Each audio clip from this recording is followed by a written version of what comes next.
Aujourd'hui, nous nous retrouvons à Paris pour présenter, dans le cadre magnifique du Georges V, 3 millésimes de Pomerol, le 2007, le 2008 et le 2009. Ces 3 millésimes sont assez complémentaires. Le 2007, c'est un millésime qui commence déjà à être agréable à boire.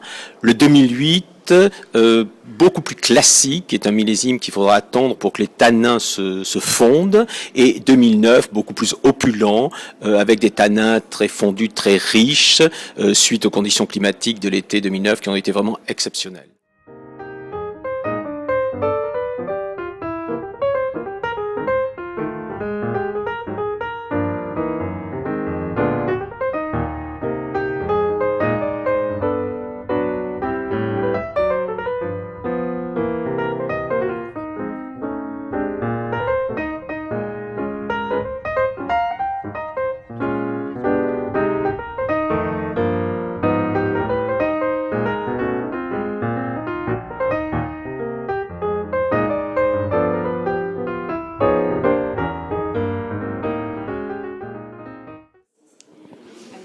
Alors le millésime 2009 à Pomerol est un millésime qui démarrait un peu mal parce qu'on avait eu un printemps très pluvieux avec quelques gelées printanières.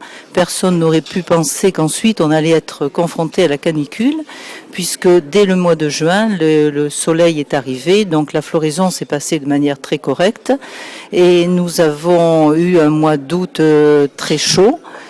Les quelques pluies de début septembre ont permis de compenser le stress hydrique qu'il y avait eu pendant un mois, et donc les vendanges se sont déroulées à date normale, c'est-à-dire nous avons commencé le 16 septembre pour ce qui est de la Croix de Gué. Le caractéristique de ce vin, c'est un vin très classique qui aura un avenir très prometteur, qui pourra se garder pendant de nombreuses années, je pense.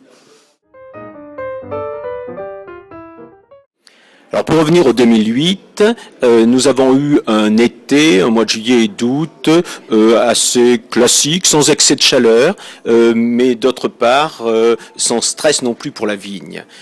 Nous avons eu la chance, comme souvent c'est le cas à Bordeaux, d'avoir un très très beau mois de septembre et début octobre qui nous a permis d'étaler les vendanges quasiment sur un mois, de prendre notre temps, et nous avons à l'arrivée un millésime avec une certaine acidité, mais des tanins assez stricts, assez serrés, et qui laissent présager d'un long potentiel de vieillissement.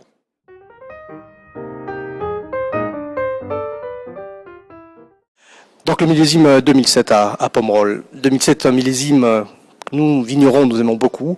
Et le Merlot a bien réussi. C'était une année qui était un peu difficile dans sa première phase en termes de climatologie, mais le mois d'août et septembre, et notamment septembre, le plus beau mois de septembre que l'on ait connu, a permis d'atteindre une belle maturité. C'est un millésime aujourd'hui qui est très plaisant, très agréable à boire, entre des millésimes plus complexes peut-être que sont le 2005 ou le 2006, mais le 2007 est le vin charme par excellence, et moi je le recommande à tous ceux qui aiment les vins soyeux, élégants, qui sont dans le fruit.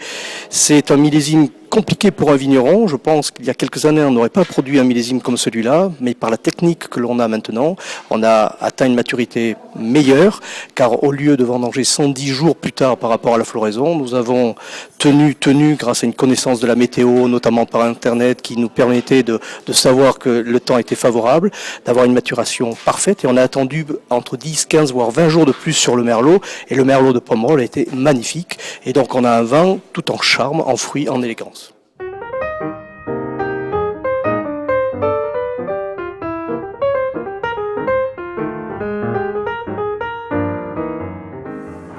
Bon, d'abord, la dégustation, c'est dans un très bel endroit. Donc, en plus, il y avait entre 40 et 50 propriétaires donc de Pomerol, et que je vois quand même que beaucoup ont joué le jeu. Donc, ce qui démontre qu'à Pomerol, il y a on a envie de bien faire, et j'en suis ravi. Donc, il y avait en général 3 millésimes à dégustation, 2007, 2008, 2009, qui chacun a sa personnalité. Donc, avec un 2007 plus accessible, donc on peut boire un peu plus vite. Un 2008 très intéressant parce que bon, Pomerol, bon, tout le monde connaît sa force et donc ces vins à la fois séducteurs, séduisants, donc avec la rondeur du Merlot, donc ce côté charmeur.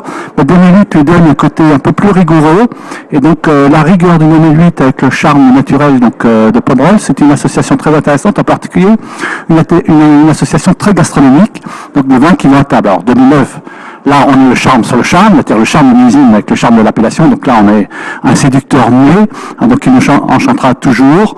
Donc ici, donc on est un peu dans un autre registre, une sorte de millésime hors norme. Alors, je pensais que cette dégustation était très intéressante parce que d'abord, on a trois millésimes pas du tout comparables, qui sont des expressions tout à fait singulières de ces années, 2007, 2008 et 2009. Les 2007 d'abord sont des vins qui se goûtent très très bien en ce moment, ils sont très fondus, ils sont épanouis, même si c'est un millésime qui n'a pas offert des corpulences et des densités très impressionnantes pour Pomerol. 2008 c'est un millésime frais, très droit, un peu tendu parfois, mais qui apportait de la fraîcheur dans la dégustation. Quand on alternait avec 2009, finalement les 2008 on se rend compte que c'est un millésime très frais et délicat qui sera à boire jeune. Et puis des très beaux 2009 qui sont impressionnants par leur densité, leur corpulence, leur maturité, le côté gras du millésime, le côté un peu sucré qu'on retrouve dans les Pomerol qui sont très agréables. Donc c'était très intéressant. Moi je trouve aujourd'hui que le bon millésime à boire c'est vraiment les 2007. Il y en avait toute une série et je conseille aux amateurs de se pencher sur ce millésime qui est à boire en ce moment, qui est un millésime décrié mais qui en fait n'est pas un grand millésime mais qui est parfait parce qu'il arrive à son plein épanouissement.